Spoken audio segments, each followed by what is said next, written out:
Okay. Um, what's this video about? Autism.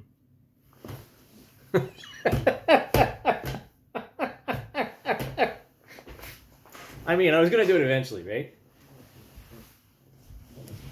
I just, I gotta tell you, my life has been really difficult, and so much of it has not been because of me.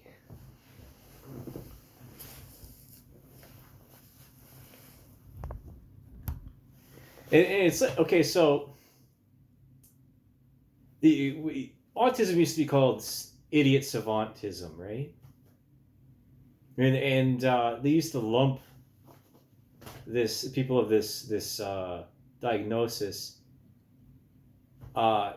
in with unfairly with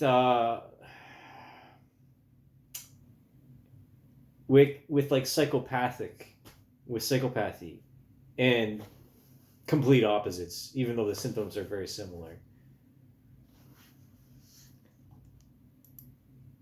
And I've said that to a couple of people. You know, they were treating me very, very rudely, quite frankly, or they looked at me very strangely, and I could tell, right? I'm very I found that myself to be very sensitive, even though these tests, the scores would say otherwise, because of masking or whatever else. That I have indicators of it, and this is from embraceautism.com. So I did the reading the mind in the eyes test. I did the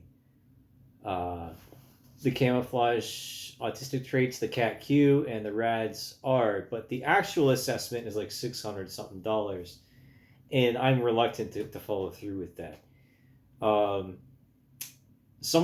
It really pisses me off, like misdiagnoses. They seriously piss me off.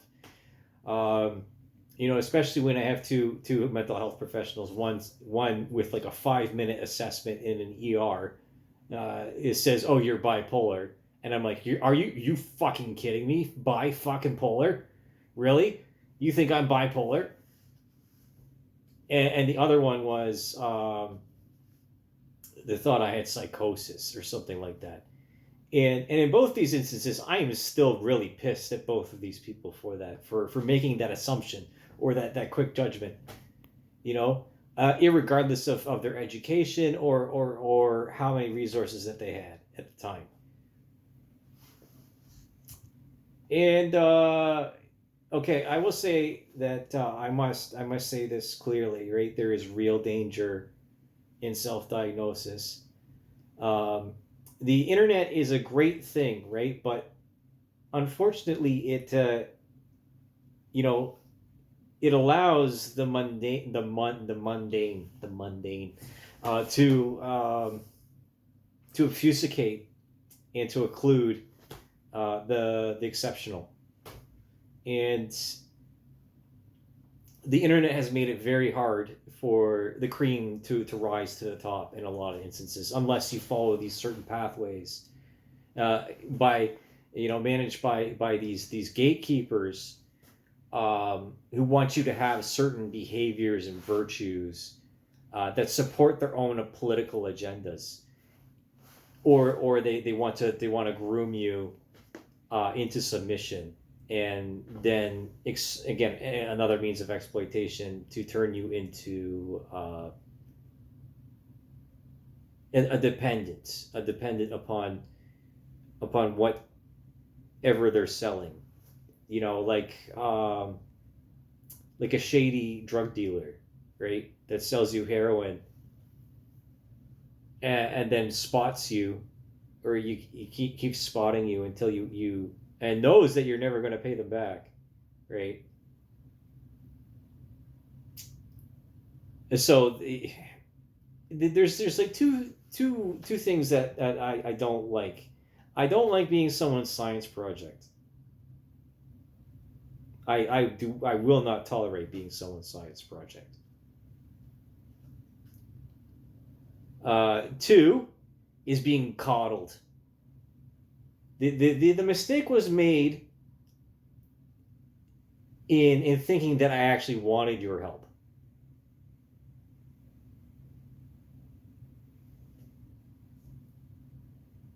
Because the problem is that when other people impose their will upon your operation, it fucks everything up. You got too many cooks in the kitchen.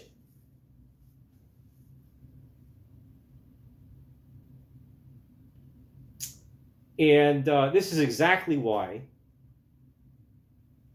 I cut ties with so many people, or I distance myself from them intentionally.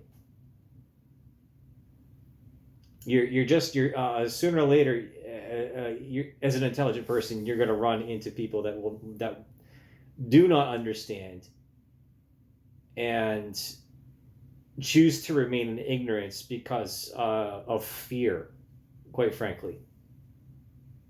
And have I been guilty of that in the past? Absolutely, absolutely.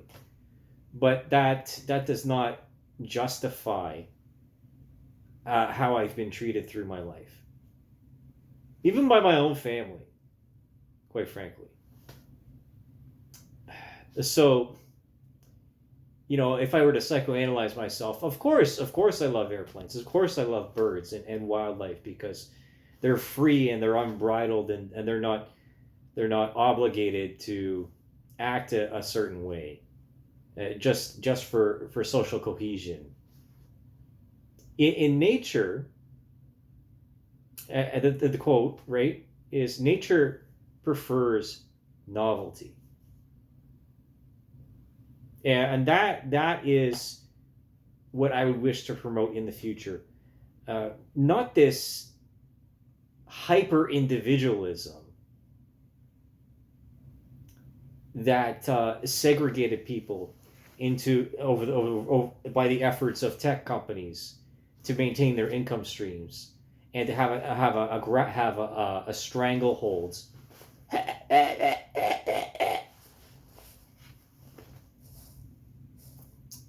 on your attention span, and then I rape you with AI slop.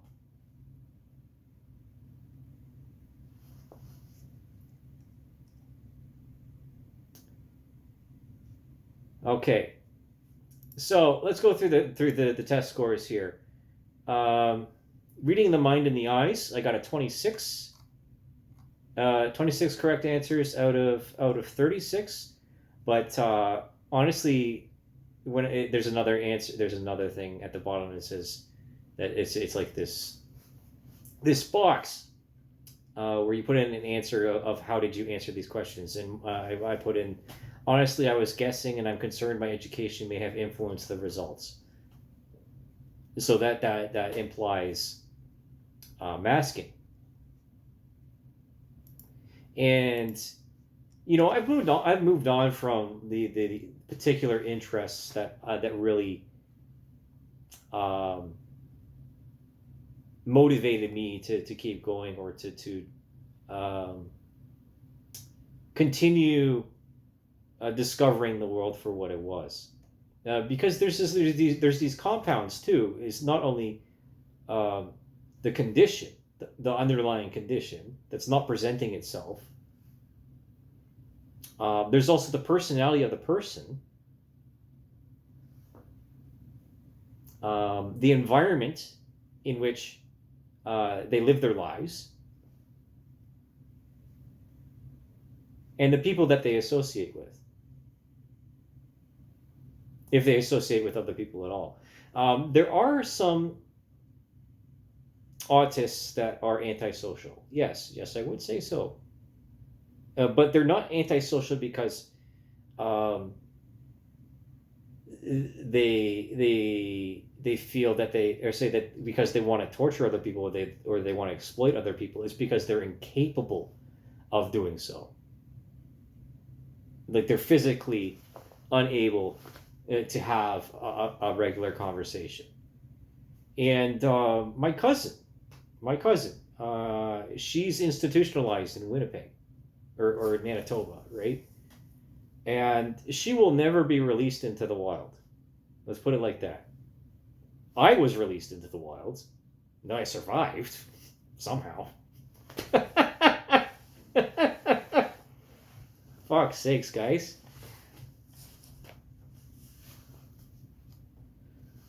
Oh, man. So, like, I very well understand. And then some of these answers are out of spite. And the issue I want to present in this video is, of course, is a conversation that other people have had within the medical community or psychiatry, in which if you have these things that people have access to and they can answer these questionnaires.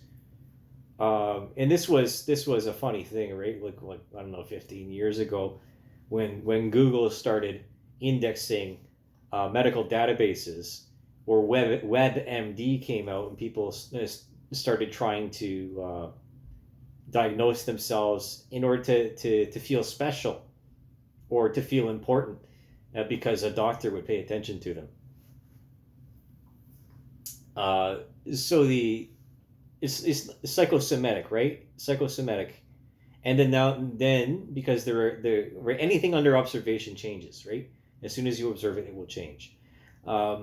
So if and when the person sees these symptoms, or especially behavioral symptoms, and starts assuming that behavior in order to differentiate themselves from other people, and then they internalize them, then they could lie straight through their teeth to you, and they could fool a rookie or a student.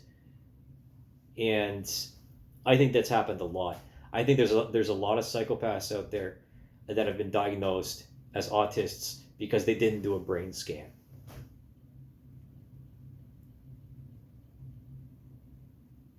And here's the thing.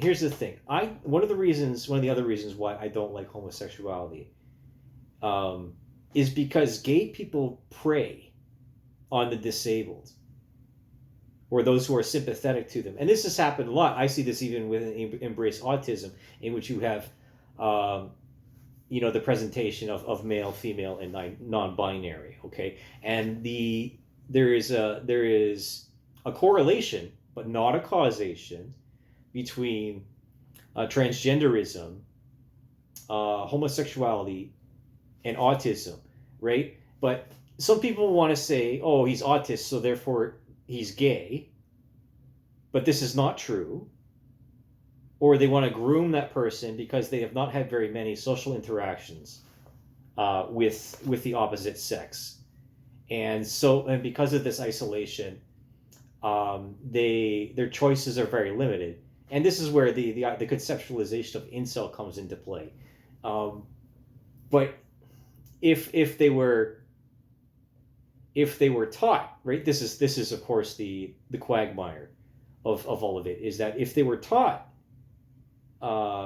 conducively how to conduct themselves, while still allowing them to express themselves uniquely with all of their quirks and quarks, then it's much better for everyone. And we're not filling up these institutions with people that could be solving mass logical problems, which of course I'm referring to, of course, the woman, right, that figured out how to send cattle to the autistic woman, right? This was a thing said by Peterson, that figured out how to send cattle to the final countdown, right, before they get the bolt, in a corral that would not upset the cows. And before that, the cows were just, they were having heart attacks or strokes and stuff like that before they even got to slaughter, and that spoiled the meat and so on and so forth.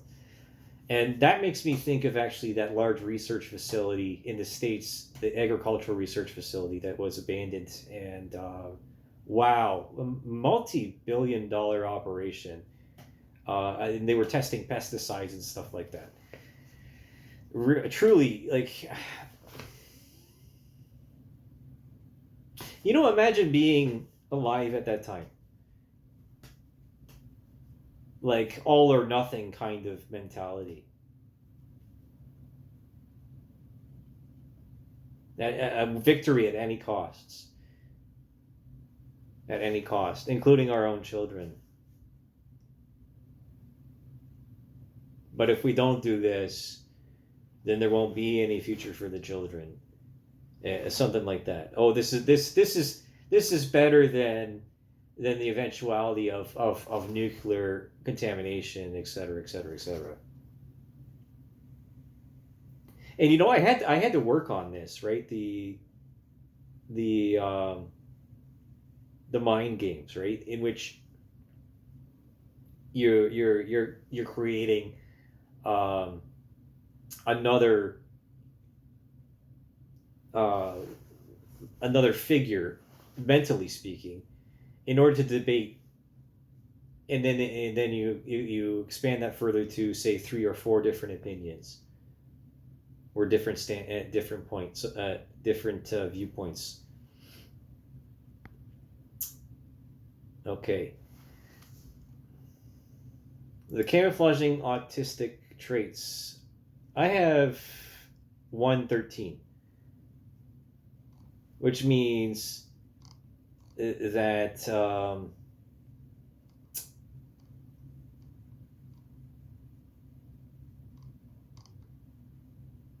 I have indications of a high degree of masking, or camouflaging, as they call it.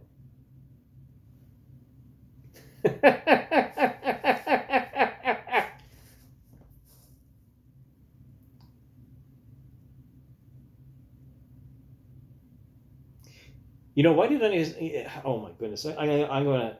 And when I was in elementary school, there was issues there, especially as soon as I moved to London. Um, and I hung out with the retards. Right? I just hung back and played cross country Canada with this guy. I think he had cerebral palsy. And then after elementary school, I never saw him again. I never liked being in front of crowds or like around lots of people. And when I was younger, it was really hard to leave home.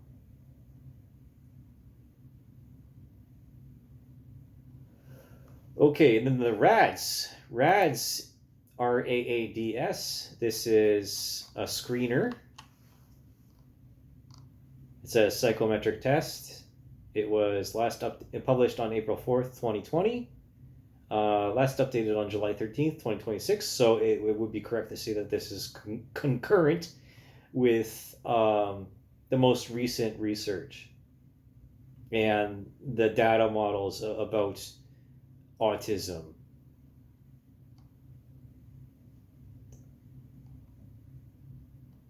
Okay, so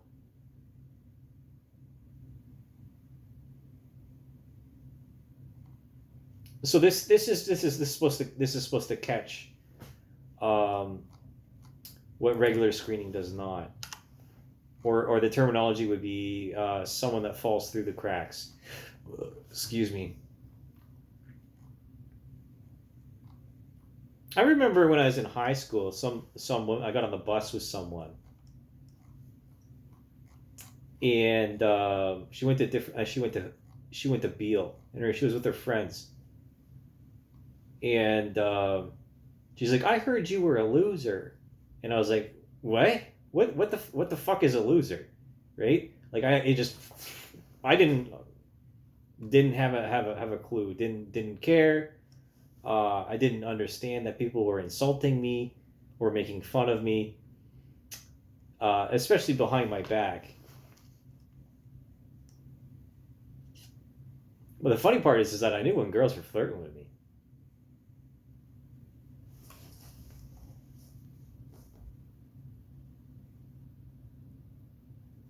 And I've spent a lot of my life alone. I really have. If you ask about it, again, this is a very personal video, but that's the point. In elementary school, as soon as I arrived in London, my family arrived in London. Um, Again, you're on the outside. It was very, very hard. It was very hard to assimilate with the kids here. I can't exactly tell you why, but it was an uphill battle. Other people that arrived here in their childhood at the same elementary school, they had a far easier time, I think, than I did. They found their cliques and all that, and I was never a part of any of it. I was never a part of any of it.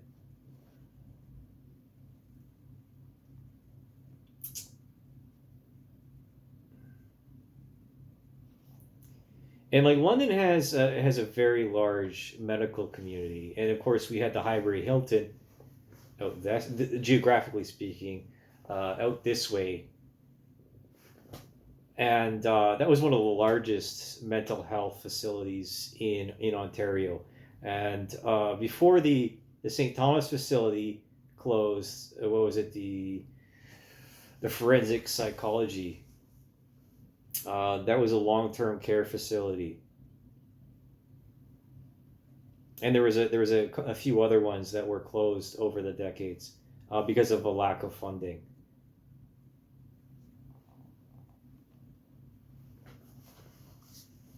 And the other thing was it was a change in philosophy in which they wanted to bring the disabled people back into public in order to integrate them.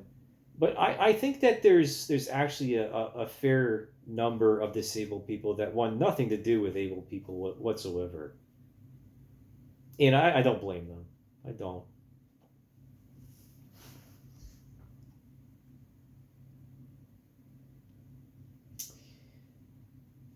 I've heard this before. I don't know if you have.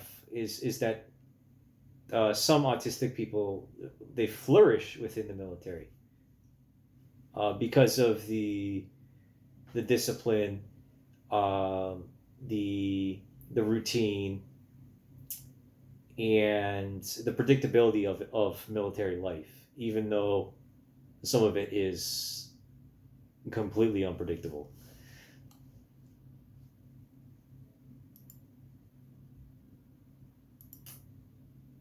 And what's the other thing is, my parents didn't know. My parents didn't know what to do with me. My teachers didn't know what to do with me. I didn't know what to do with me. So what was there left to do? Well, obviously the only choice was to double down and do the work myself. Otherwise, I was never going to succeed.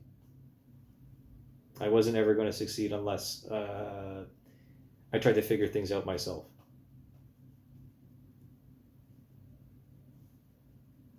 It took 40 fucking years to do it, guys.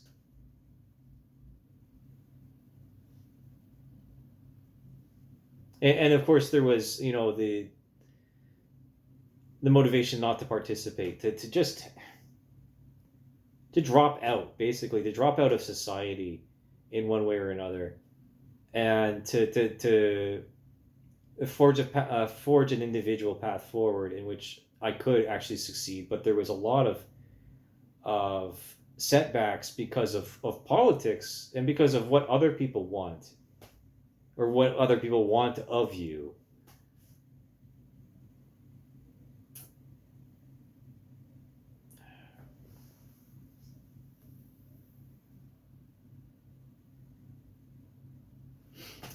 Okay. Uh,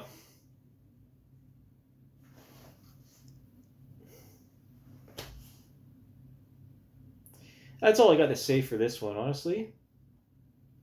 So it's this again. Most of my videos are not structured. I hate routine. I really do. Um, except if it is procedural, and it's understood that you have to do it like this. Otherwise, there's secondary or tertiary consequences, right? Um, and it has something to do with airplanes. If it's anything else, you might as well just fucking forget about it.